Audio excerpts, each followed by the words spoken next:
Welcome back to Investing Talk podcast. We're going to be looking at GlobalFoundries today. Okay. Um, you sent over a ton of information on GlobalFoundries. We have news, we have technical analysis, we have a company overview, so we have a lot to cover. We do. So the mission today is to unpack all this information and to see what it means for investors who are interested in GlobalFoundries. Yeah, there's a lot of information out there about this company, a lot of news and earnings, and yeah, we'll try to break it down. Okay. Synthesize it. Sounds good.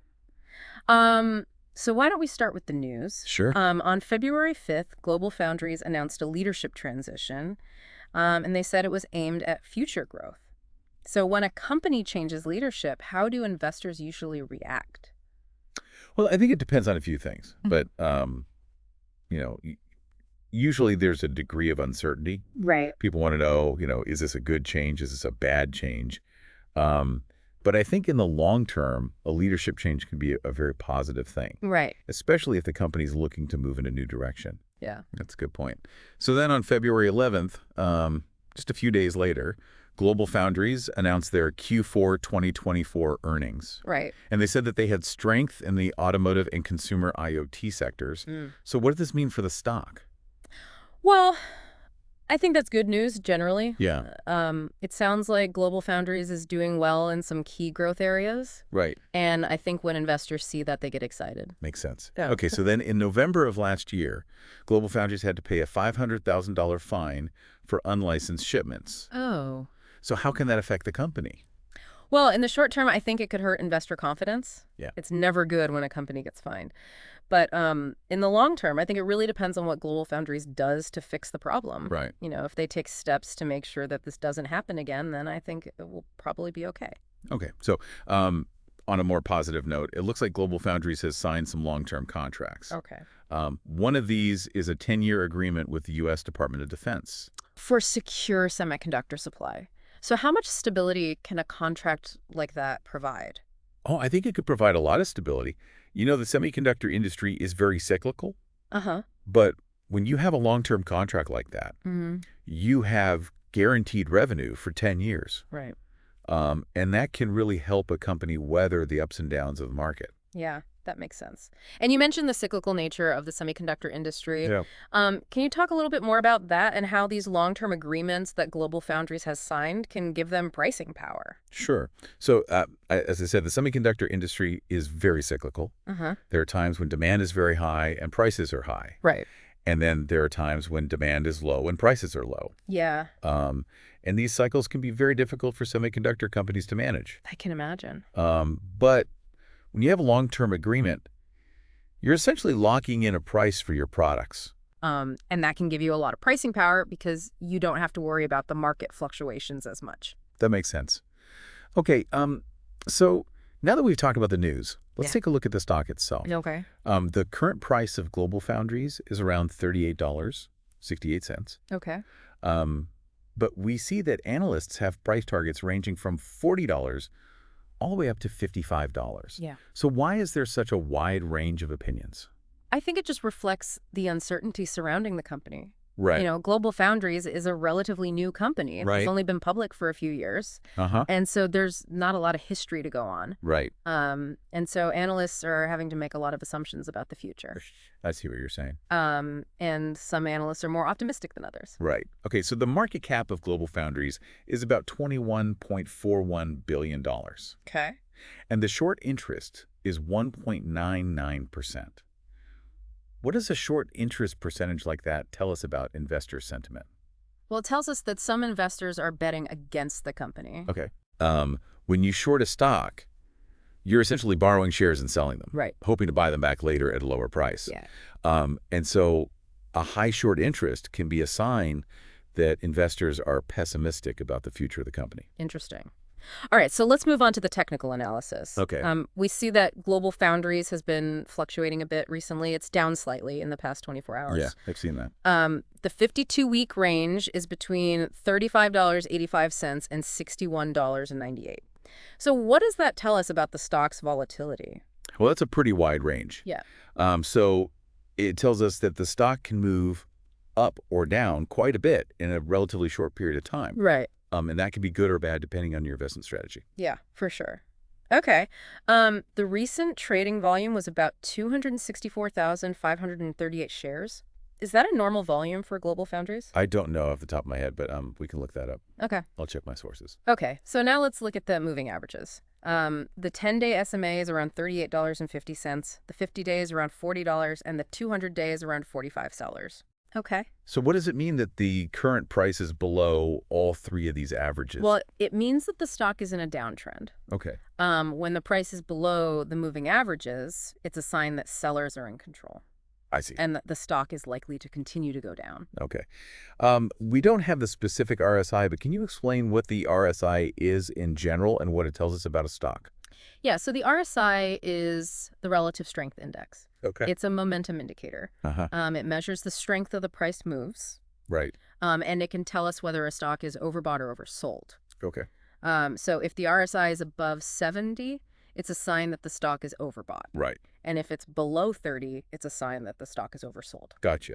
Okay, so we talked about the short interest earlier. Yeah. Which was 1.99%. Yeah. So how does that fit into the overall technical picture? Well, it reinforces the bearish sentiment. Yeah. You know, the fact that the price is below the moving averages. Right. And that the short interest is high. Suggests that the stock is likely to continue to go down. Right.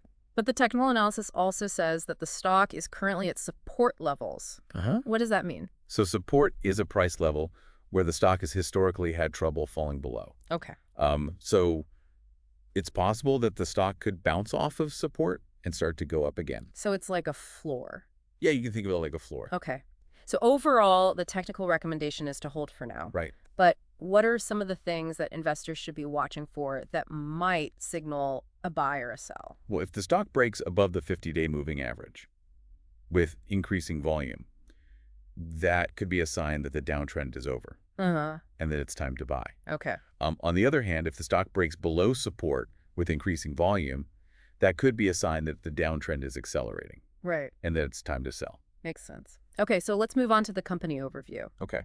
GlobalFoundries is a semiconductor contract manufacturing and design company. That's right. They were spun off of AMD in 2009, Yeah. went public in October 2021, and are majority owned by Mubadala Investment Company. That's right. They have operations in the U.S., Singapore, and Europe. Global company. Yeah. So we touched on this a little bit earlier, but their Q4 2024 earnings were strong. Yeah. And they exceeded expectations, which is impressive considering the current industry headwinds. Yeah, it is. So what do you think are some of the key takeaways from their earnings report? Well, I think the biggest takeaway is that GlobalFoundries is doing well despite the challenging environment. Right. The semiconductor industry is facing a number of headwinds right now, but GlobalFoundries is still managing to grow its revenue and earnings. Right. And I think that's a testament to their strong management team and their diversified business. Yeah, okay. You mentioned headwinds a few times now. Right. So can you just go into a little more detail about what some of those headwinds are and how they're affecting the semiconductor industry? Sure. So one of the biggest headwinds right now is the slowdown in the smartphone market. Okay. Smartphones are one of the biggest consumers of semiconductors. Right. And so when demand for smartphones slows down, it has a ripple effect throughout the entire industry. I see. Another headwind is the trade war between the U.S. and China. That's created a lot of uncertainty for semiconductor companies. Right. And it's made it difficult to do business in China. Makes sense. Okay. We talked about this earlier too, but GlobalFoundries has $17 billion in long-term agreements. Right. Can you remind us again how that helps them with pricing power? Yeah. So when you have a long-term agreement, you're essentially locking in a price for your products. Right. And that gives you a lot of pricing power because you don't have to worry about the market fluctuations as much. Right. Okay, so looking ahead, what are some of the emerging patterns and opportunities for GlobalFoundries? Well, I think one of the biggest opportunities is in the automotive sector. Okay. Cars are becoming increasingly computerized. Right. And that's creating a huge demand for semiconductors. Yeah, for sure. GlobalFoundries is well positioned to benefit from this trend. They have a strong track record in the automotive sector. Right. And they've been investing heavily in new technologies. Okay. What about any particular partnerships? Are there any that stand out to you? Yeah, so one partnership that stands out is their exclusive deal with General Motors. Oh, yeah. Under this deal, GlobalFoundries will be supplying GM with chips for their electric vehicles. So this is a really big deal for GlobalFoundries. Yeah, it's a huge deal. Wow. It gives them a guaranteed customer for their chips. Right. And it helps them to diversify their business away from the smartphone market. Okay. What about their collaboration with Google on open source chip design? Yeah, that's another interesting partnership. Mm-hmm. I think it shows that GlobalFoundries is committed to innovation Right. and that they're willing to work with partners to develop new technologies. Yeah. Okay, so last but not least, what are some investment considerations for GlobalFoundries? Okay, so I think the biggest consideration is the valuation. Okay. GlobalFoundries is trading at a premium to its peers. Right. And so the question is whether that premium is justified. Right. I think it depends on your outlook for the company. Okay. If you believe that GlobalFoundries is going to continue to grow its revenue and earnings at a rapid pace, Uh-huh. then the premium might be justified. Right. But if you're more cautious, then you might want to wait for a pullback before buying the stock. Okay, that's really helpful. So to wrap things up, it seems like GlobalFoundries is a company with a lot of potential. Yeah, I agree. But there are also some risks to consider. That's right. The semiconductor industry is cyclical and there's a lot of competition. Yeah. But GlobalFoundries has a strong management team. Yeah. They're diversified across multiple sectors. Uh-huh. And they have those long-term agreements that we talked about. Right. So it'll be interesting to see how they perform in the coming years. Yeah, I agree. I think they're a company to watch. Yeah, I think so too. Okay, so I think that's all we have time for today. Okay. But before we go, I just wanted to ask you one last question. Sure. After hearing all of this information about GlobalFoundries, what would you say is the biggest thing to keep an eye on moving forward? It's a good question. Yeah. I think the biggest thing to keep an eye on is their execution. Okay. They have a lot of great opportunities in front of them, Right. but they need to be able to execute on their plans. Yeah, for sure. If they can do that, then I think they have a bright future. Great. Well, thanks for joining me today. My pleasure. And thanks to all of our listeners for tuning in. Don't forget to like and subscribe and leave a comment letting us know what companies or topics you'd like us to cover in the future. Thanks, everyone.